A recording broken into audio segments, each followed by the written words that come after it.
Well, good afternoon, everybody, and welcome to this installment of G Bear's Homesteading the Desert. Here we are looking at some more rocks I picked up today. This was the one that showed you the other day that I pulled out of the ground. It was just this little part. I washed part of it off to see what else was on it, and it looks like I'm going to have to break that one open. But I found this one. This one looks like it's been tumbled in water. So this is something I'm really interested in. It's got a little bit of weight to it. And you can see how the sulfuric acid situation has eaten away some of it, and different pieces of whatever was in there fell out. So this is going to be an interesting piece to break open. Then I found this one also, and that's another one. This one looks like it's been tumbled too. It's got smooth edges on it, not sharp edges like some of these others.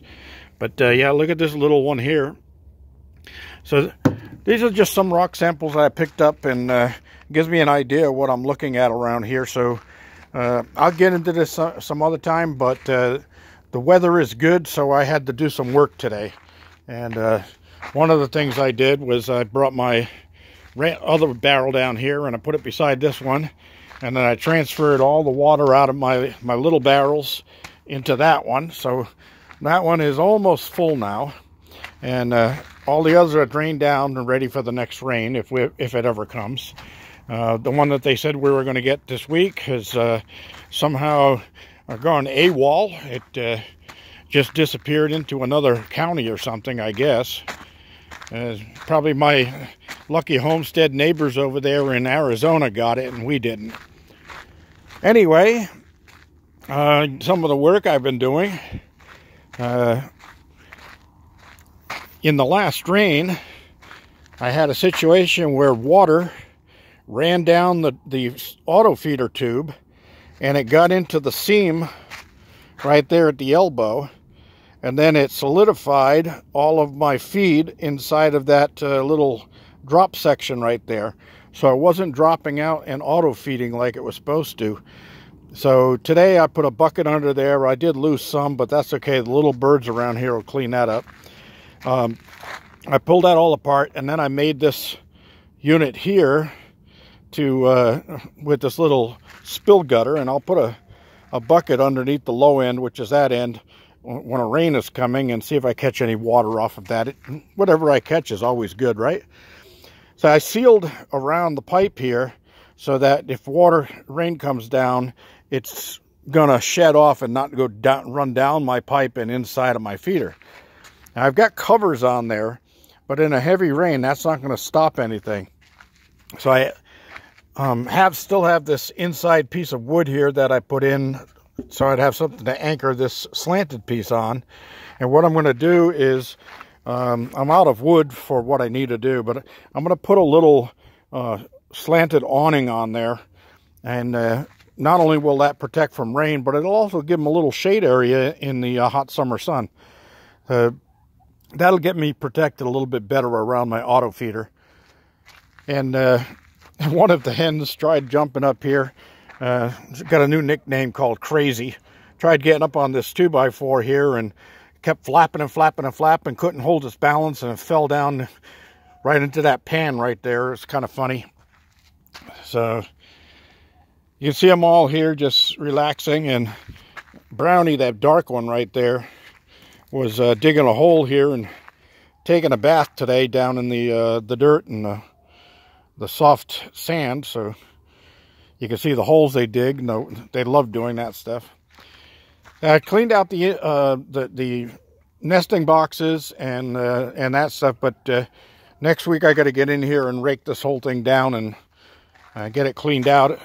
Well, next week. I'm talking about this week. In a couple of days, I'll be in there raking that all out. And that sod I put in there for last year, it's completely destroyed. So I'll be pulling that out of there because that's not doing me any good in there. And I'll just throw that in the compost bin, soaked with chicken poop. It'll be high in nitrogen.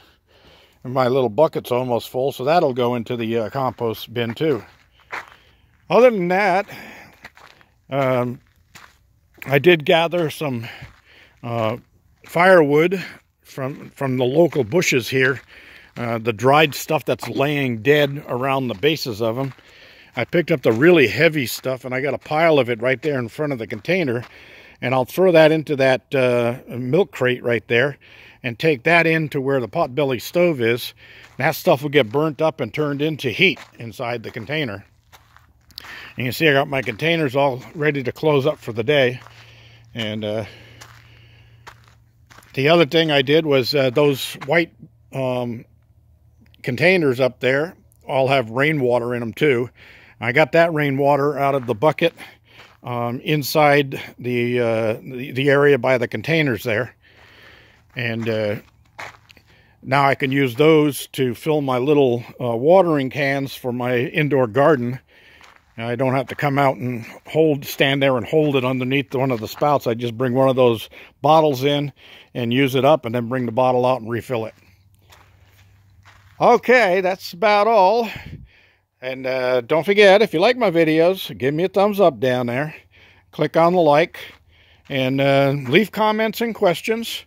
I get bored sometimes, and I need something to do, so I'd be glad to sit down and answer questions. There's going to be a lot going on here. I hope this weather holds out. It's really looking good. My pond is down to just a puddle, and the ground next to it over there, don't know if you can see it from here, but oh yeah, there it is, right there. It's still wet as can be over there, nice and shiny.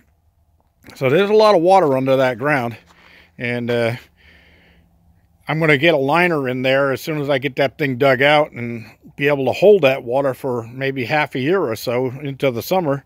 That'd be a nice thing. And then if it holds longer and it works out, I'll put a filtration system in, an aerating pump, and get some fish in there. And then a couple of years from now, on a lazy hot summer afternoon, I'll have some trees over there around the pond, and I'll be able to sit down under a tree with my fishing pole and catch myself dinner. That's what I'm thinking about for retirement, because even though I'm retired, I'm not retired. I've got a lot of work to do out here to get set up. All right, you can see all of the mountains around here, and if I can zoom in a little closer, you can see the snow out there on the mountains. It's really nice, looking nice. It's easier to see when the sun isn't reflecting off of it, because there's a haze on there right now. I guess that's from the snow melting. It puts like a misty haze around it. But yeah, was a lot more than that right after that rain, and it's melting up there because of the heat. That's all. No more jabbering. Time to go. If you haven't already, please subscribe. And we'll be getting into some panning here, but I'm not going to have a lot of time to do that. That's for when everything else is done. I've still got to get my back porch on this thing, and I've still got to get my gray water tank in place and get that hole covered over and secure, so that if I drive over it with my van, I don't fall through into the hole. So there's a lot of work to do here yet. And then I got to get my laundry room built, so the permanent laundry room, so I can get rid of the little shed there. And I might turn that little shed into a secondary chicken coop, and pick up some different hens and set them over there beside the first chicken coop, and see if I can get two different types of eggs going here. That's all. Have a great evening, everybody. Don't forget, comment, ask questions. I'll see y'all later.